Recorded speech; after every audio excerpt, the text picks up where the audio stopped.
Today we are kicking off a brand new series where we're taking a look at the 10 most significant trades of the past decade for all 31 NHL teams. I thought I'd kick things off with one of the original 6 teams, the Montreal Canadiens. We'll start that coming up next.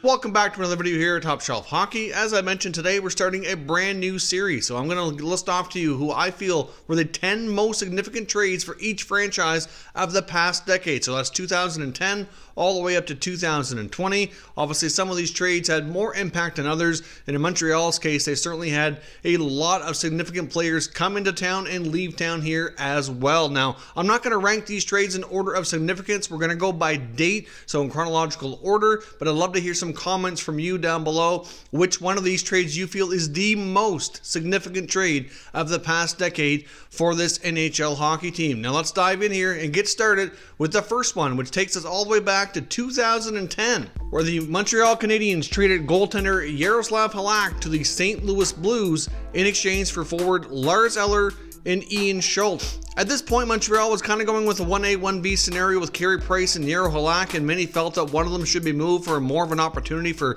more playing time. Obviously, Montreal Canadiens general manager at the time felt that Carey Price would be the guy to stick with. I do think in that case he did make the right decision. Jaro Halak's been a solid goaltender, had a pretty solid career, still playing to this day as a backup or a 1A, 1B scenario, basically with the Bruins. But really overall, I think Carey Price has had the more solid, stable NHL career. So they made a good choice here, and of course in return they get LARS ELLER, who put in 6 solid years as a forward with the Montreal Canadiens before being traded to the Washington Capitals. Ian SCHULTZ never worked out.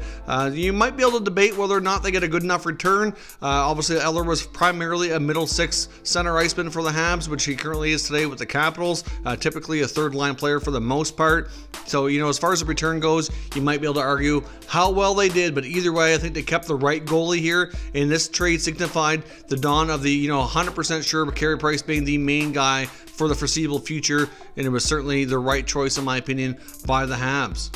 The next most significant trade takes us ahead a few years all the way to 2014, where the Montreal Canadiens traded goaltender Devan Dubnyk to the Nashville Predators in exchange for only future considerations. Now, of course, at this point, Devan Dubnyk really wasn't established the way he has been the last number of years with the Minnesota Wild. He's bounced around with a few teams, really never seemed to totally find his groove and really have a ton of success until he became the starter of Minnesota. Unfortunately for the Montreal Canadiens, they couldn't help bring that talent in Dubnyk out. Of course, get more out of the asset in return. So obviously this is a poor return, but based on how he played, certainly understandable why they didn't get more at the time. It's just unfortunate for Montreal and other teams as well that Dubnyk didn't realize the success and get what he needed to be successful until he really landed in Minnesota. Next up on our list is the third trade, which took place in March of 2015 when the Montreal Canadiens acquired defenseman Jeff PETRY from the Edmonton Oilers. Now, Petry's been there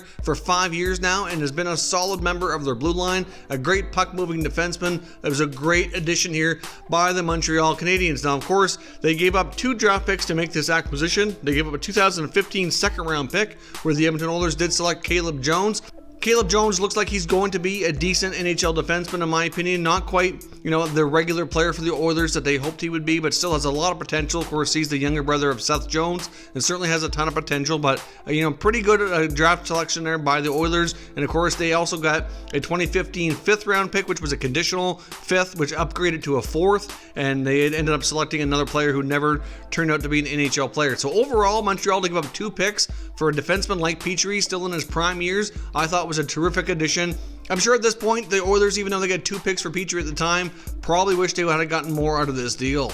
Now, the next trade takes us to 2016, which was a very busy year for Marc Bergevin and the Montreal Canadiens. We're going to kick things off with February the 26th, 2016, and a deal between the Montreal Canadiens and the Chicago Blackhawks, with Montreal trading forwards Dale Weiss and Thomas Fleischmann to the Hawks in exchange for Phillip Danault and a 2018 second-round pick, where they used that choice to select defenseman Alexander Romanov, who's looking to be a pretty solid prospect defenseman expected to sign with Montreal once the offseason officially kicks in here and likely start playing with the Habs next year. He's been a terrific prospect for some time, been playing over in Russia, and really for them to be able to get Danault and Romanov out of this deal was a fantastic job by the general manager in this situation. Now clearly there was no way to know what the pick would turn out to be, but Philip Danault's turned out to be a pretty solid center iceman. Not the number one guy they really need, but still can play number 2, number 3 role, pretty solid defensively. He certainly improved his game the last number of years,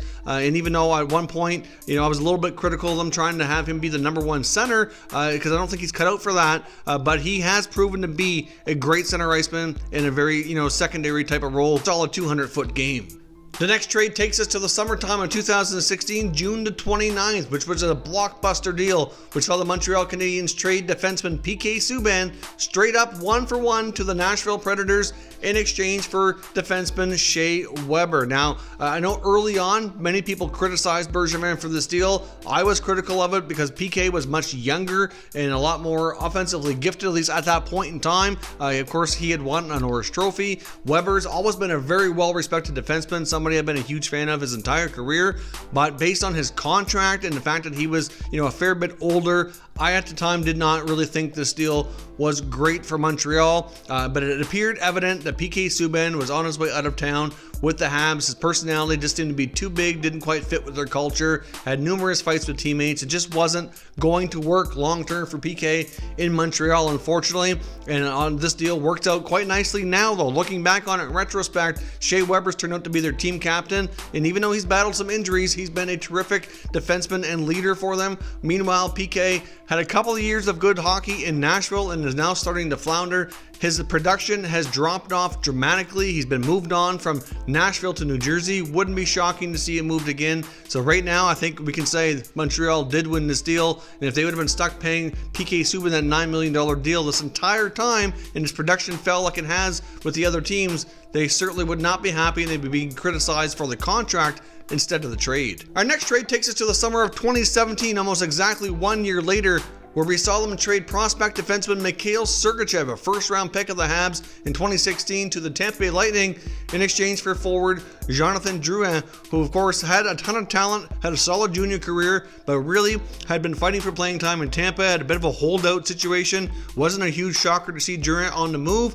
Wasn't a huge shocker as well that Montreal would have been interested, but many were surprised that they traded their prized prospect defenseman in exchange for Drouin. At the time, Bergevin indicated that he thought Drouin could basically be the team's top center iceman. They've been searching for that player for some time, and even though he's worked out to be an okay player for them, I don't think he's quite lived up to expectations. Certainly not going to be the top center iceman for the team. Seems to be better suited as a winger, whereas Sergachev continues to grow with the Lightning organization and really is becoming a really solid, offensively gifted young defenseman for Tampa. So either way, be interested to hear what everybody's thoughts are on this trade now looking back. I know at the time there were people critical of it. There probably still will be, possibly for different reasons, but let me know what your thoughts are on this deal for the Habs down in the comments. Next up, we're going to go exactly 1 year later, June 15th, 2018. Another 1-for-1 trade. Bergevin seems to be fond of these, where he moves forward Alex Galchenyuk to the Coyotes straight up 1-for-1 for Max Domi. Now, again, another trade at the beginning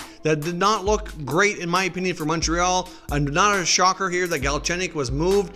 He had his ups and downs in and out of the doghouse with the coaching staff. At one point scored 30 goals, but his production wasn't consistent. He was a center, he was a winger, he was all over the place, and to a degree I do blame Montreal's development of him as a player as to why things worked out the way they did. But either way, it was also evident, like it was with PK Subban, Galchenyuk's time in Montreal was coming to an end. He was going to be traded. Now Max Domi was in a similar situation with the Coyotes, had struggled mightily from a goal scoring perspective the year before, had barely scored any goals, was playing a lot of center ice and certainly had more playmaking abilities and had some decent assists on the previous campaign, but still also needed a fresh scenery to get things going. And Domi's really flourished in Montreal. His first year was tremendous. This year he did have a little bit of a setback in his production. This deal certainly has worked out quite well now. Of course, Galchenyuk's bounced around a few more times, whereas Domi appears poised to be a big part of the Habs' future for many years to come. Now we're going to jump one more year ahead again to June 30th of 2018, where we saw another pretty significant trade, this time between the Habs and the Winnipeg Jets, where the Montreal Canadiens acquired goaltender Steve Mason forward Yoel Armia, and 2 draft picks, a 2019 7th and a 2020 4th, by only giving up to Winnipeg Simon Bork, who was a 2015 6th round pick of the Habs, never played in the NHL, played 1 season in the AHL before leaving to go play in university hockey for Concordia, and then I believe after a year there, I think he went over to Europe as far as I can tell. Certainly never panned out to be an NHL player. This was basically a salary dump. Winnipeg had to make some room because of a lot of contracts they had to get done. They were tight up against the cap, and Montreal and Marc Bergevin took advantage of that and basically fleeced them to acquire Armia, who's turned out to be a pretty decent winger for Montreal. Ultimately, they turned around and bought out Steve Mason pretty much right away, and so he was moved off the books. The buyout wasn't all that bad on a short-term basis. They got a couple of picks as well. So essentially, for taking Mason's contract and buying it out, they got Armia and 2 picks. And they only had to give up a player who was never going to play for them anyway. So this was great asset management, great cap management by Bergevin. The next trade takes us up to the beginning of training camp 2018 in September, where they traded captain Max Pacioretty to be moved. Their charade lasted all summer with a lot of weird comments back and forth between Pacioretty and management, whether or not he was going to be traded or what the status of everything was. And as training camp was getting ready to open, they finally swung a deal to trade their captain to the Vegas Golden Knights. Now, oftentimes when you're trading a star player, it's hard to win that deal when you're moving the best player in the trade, but they've worked out quite nicely, and I think you could argue at the very least that this deal has worked out well for both teams. In longer term, you might even be able to argue here as well that Montreal wins this trade, and I would love to hear your comments down below. But clearly Montreal got a good return with Thomas Tatar. They also got youngster Nick Suzuki, who's working out quite nicely for them here as well, and they also got a 2019 second round pick. The second round pick didn't stay with them. They ended up shipping that to the Los Angeles Kings during the 2019 NHL draft, and they turned that 1 pick into 2 more picks, where they get a 2019 third and a 5th. Now, the only downfall here is that pick did turn out for the Kings to be Samuel Fagemo, who's really an excellent looking prospect in my opinion. So the Kings are quite happy with that, and obviously the players that Montreal took, I guess we'll have to see if that works out for them longer term. But either way, even with Fagemo not being a Hab, instead of going to the Kings, they still made out quite nicely. Suzuki's going to be a top player for them for a long time, and Tatar's fit in quite nicely, been one of their top scorers. So overall, even though they traded their captain and were trading the best player in the team, they did quite well. The most recent top 10 significant trade for Montreal was back here in the summer of 2019, where they traded forward Andrew Shaw back to Chicago. Now, you could have argued maybe that when they acquired him in the first place, that could have been included on this list, but clearly they gave up a lot to get him. To give up multiple second round picks, and they got a lot back, so they pretty much even out of the deal here. But in Andrew Shaw's case, they took an asset who was not working out for them longer term. He'd battled his injuries, he's had numerous concussions, and I think they knew that the long-term future of Andrew Shaw was not looking good to be an NHL hockey player, at least for a long time, and they were able to send him back to Chicago in exchange for 3 picks, including a 2020 second, a 2021 third, and a 2020 7th. So to get 3 picks for somebody who had a not so good year, had battled a lot of injuries, including multiple concussions, I thought was pretty good. So clearly he'll go back to Chicago. He again battled injuries through the 1920 season before the season was paused here. So overall, I think that was great of Marc Bergevin to move an asset who they didn't have a lot of confidence in long term because of the health situation, and obviously he was healthy at the time, but again ran into more trouble once he arrived back into Chicago. So those are your top 10 trades. As I mentioned in the opener, I'd love to know which one of these you feel is the most significant trade of the last decade for the Montreal Canadiens. Let me know as well which team you'd like me to do next on this series. I'm hoping that you all enjoyed this video, and that we can continue on this series and talking about some of the most significant trades of all these 31 NHL teams of the past decade, while the NHL season here is on pause and we're so anxiously waiting for it to return. I hope you're all staying safe and staying healthy, and I'll catch you next time.